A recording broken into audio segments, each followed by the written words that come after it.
Hey y'all, hey, and welcome to John Conclusions with me, Christina B. Today our case focuses on a man that I'm going to call Mr. Alias. He went by several different names during his life and subsequent crime spree, and the twists and turns are amazing. Though he's in prison now, there's still things about this case and about his crimes that we do not know. Let's discuss. Franklin Delano Floyd was born June 17, 1943, making him a Gemini. He was born in Barnesville, Georgia. He was the youngest of 5 siblings: Dorothy, Billy, Shirley, and Tommy. When I first started getting into this case, his name wasn't Franklin Delano Floyd. But when I heard Franklin Delano, I was like, that name sounds so familiar. I've had to have heard of this case before. Y'all, I was thinking about FDR, Franklin Delano Roosevelt. It's just interesting that his parents decided to name him after FDR. And I'm just assuming that it doesn't say anywhere that his parents, definitely named him after Roosevelt. But, I mean, it's just such an uncommon name. That had to be where his name came from. Just an interesting little tidbit, not really important to the story. But anywho, Franklin's father, Thomas H. Floyd, died very early in his life. He passed from organ failure, causing Franklin's mother, Della, to give up all of the children to a religious children's home. There, Floyd was allegedly sodomized by other boys and punished by the staff for everything from fighting to masturbating. He ran away in July of 1959 due to the harsh treatment, and the home just virtually expelled him because he wasn't attending. Shortly after leaving the home, 16-year-old Floyd lies about his age in order to enlist in the Army, and he serves on base in Missouri and Oklahoma. By December of 1959, Floyd is kicked out of the Army as his real age is discovered. He is sent to live with his sister Dorothy in Gainesville, Georgia, but her husband quickly sends him away. Over the next few years, Floyd bounces between stints in prison and varying residence. His criminal career begins when he breaks into a Sears department store in February of 1960. Police shot at him as he tried to get away and ended up hitting him in the stomach, but he survived. In 1961, he violates his parole and is returned to the Peterson Youth Facility. Floyd is released from this facility in January of 1962. Then he returns to Dorothy's house and begins working at the Atlanta airport. In May, he snatches a 4-year-old girl from a bowling alley, then rapes her in the nearby woods. She's traumatized, but survives to tell the tale. Floyd was sentenced to 10 to 20 years for child molestation and kidnapping, but the charges were later dropped. By November of that year, he was having serious mental issues and was transferred to Milledgeville State Hospital for psychiatric testing. It was ruled that he would remain in the psychiatric hospital instead of being sent back to prison. But in March of 1963, he escapes from the hospital. The day after escaping from the psychiatric hospital, he robs a bank in Macon, Georgia, and is arrested just hours after getting away with almost $7,000. He is charged with the robbery, pleads guilty, and is sentenced to 15 years in prison. He is sent to a prison in Ohio where he attempts to escape by stealing a prison fire truck. Floyd is apprehended and sent to a prison in Pennsylvania. Between October 1963 and November of 1972, Floyd is moved between several different prisons, psychiatric hospitals, and halfway houses. By January 1973, he is paroled. 3 weeks after being paroled, Floyd tries to kidnap a woman in Atlanta and is arrested for this attempt. He contacts a friend that posts his bail, and Floyd vanishes. In 1974, Floyd resurfaces, now using the name Brian Cleo Williams. He meets Sandy Chipman, a prostitute who had recently lost all of her children to social services. The two marry after knowing each other for about a month, but Brandon, aka Floyd, promises that he will help Sandy get her kids back. And it works. Sandy's children are returned to her, and they all become a family. While buying diapers for one of her children, Sandy bounces a check and is arrested and given 30 days in jail. When she comes home from her jail stint, her house and bank account were empty. Sandy begins to look for her children, as any mother would, finding her daughters Allison and Amy at a nearby children's home, though her remaining children were nowhere to be found.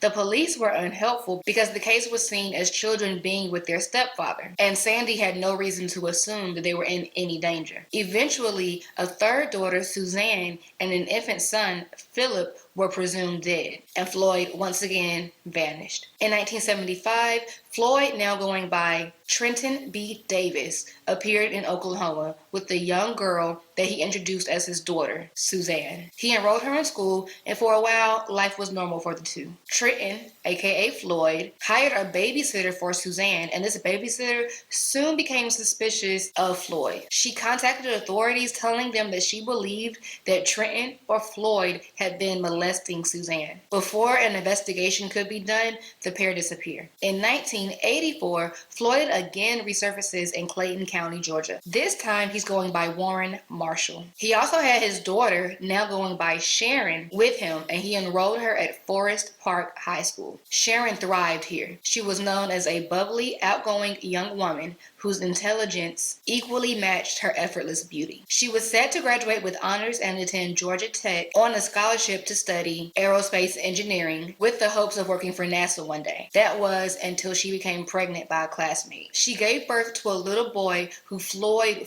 forced her to give up for adoption, giving her infant son to a couple in Arizona. Who the child is has never been known. Following the adoption, Warren and Sharon, or Floyd and Suzanne, moved to Florida. On March 21st, 1988, Sharon gave birth to her second son, Michael. Floyd decided to keep and raise this child. With the new child, finances became strained, and Floyd persuaded Sharon to dance in the Tampa strip club. While working, Sharon met 19-year-old Cheryl Ann Camesso, and the two became fast friends. Warren, or Floyd, knew that Cheryl wanted to be famous and pretended to have connections to the modeling industry in order to persuade Cheryl to sleep with him. He made his move one night when they were alone on the boat, but Cheryl denied his sexual advances and actually jumped off of the boat in order to get away from him. After the attack, Cheryl retaliates by telling the authorities that Sharon, or Suzanne, was lying about her income. Now, this was problematic because Sharon was lying about her income in order to receive state benefits in order to care for her child. And when they found out that she was lying about her income, her benefits stopped. This caused Floyd to become very upset. He was seen arguing with Cheryl at the club that Cheryl and Sharon both stripped at. During this fight, he hit her in the face, leaving a bruise. Shortly after, Cheryl went missing, and Floyd and Suzanne wound up in New Orleans. Once in New Orleans, the pair got married and changed their names to Clarence and Tanya Hughes. They also changed Michael's last name to match theirs. Sharon was also pregnant for the third time. She gave birth to a daughter, Megan, who was placed for adoption. Shortly before her disappearance, Cheryl had begun living with her father in Tampa. The night she disappeared, she left his home to spend the night at a friend's house and promised to call him the next day. That call never came. Her most prized possession, her Corvette, was found abandoned, which prompted her family to report her as missing. After marrying, Floyd and Suzanne relocated to Tulsa, where Suzanne, now Tanya, began dancing again. Floyd, now Clarence, became very controlling and started demanding that Tanya give him any money that she made while dancing. Tanya started to make plans to take Michael and leave, but before she had the chance, she was fatally wounded. On April 25th, 1990, Tanya was found convulsing in the street. She had been struck from an apparent hit and run after a midnight outing to get groceries, though no one heard the crash. Witnesses rushed Tanya to the hospital, where doctors had their doubts about the accidental nature of the attack. Clarence arrived at Presbyterian Hospital to see her with little emotion and put a no visitor sign on the door. Though friends said she seemed to be getting better, 5 days later, Tanya would succumb to her injuries and pass away. Her co-workers paid for her funeral as Floyd refused to. An autopsy determined that Tanya's death was from a large hematoma on the back of the head, inconsistent with being struck by a car, causing the medical examiner to rule her death as a homicide. Clarence, or Floyd, tried to collect an insurance policy from Sharon or Tanya's death, but couldn't remember which name and social security number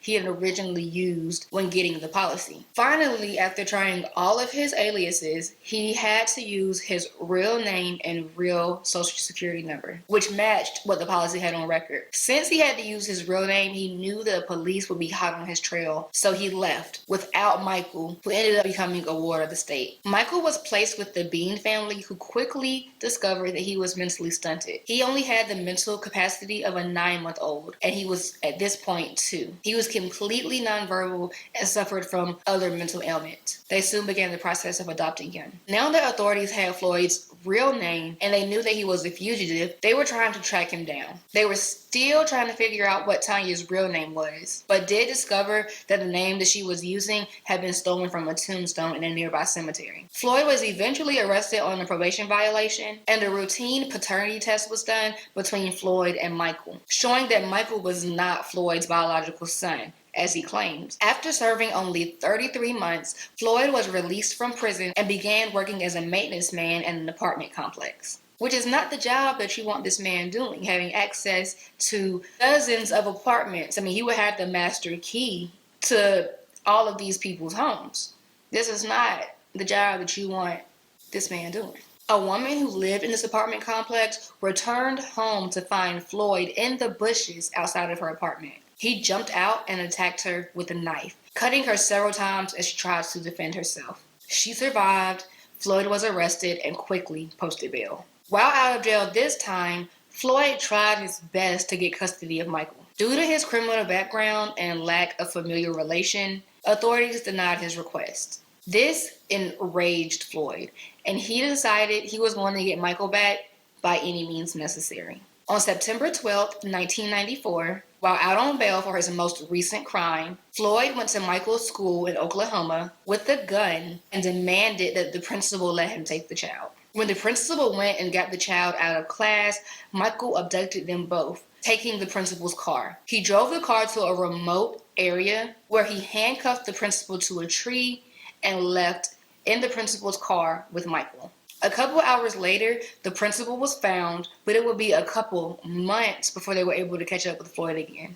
This time, he was found working at a car dealership in Kentucky, claiming that Michael was sent to another country with a friend of his, but he refused to specify which country and what friend. Floyd was arrested and charged with Michael's kidnapping. He was found guilty and sentenced to 52 years in prison. During the process, the principal's car that Floyd had stolen months earlier during the abduction was found and later sold. 97 pictures were found in the wheel well of the truck showing women and children, including his former daughter-wife, Suzanne, in inappropriate and seductive poses. Cheryl Camesso was seen in some of the images, beaten, tortured, and burned. These pictures helped authorities to identify a Jane Doe that was found on the highway in Florida years ago and was one of the only pieces of evidence that actually linked Floyd to her murder.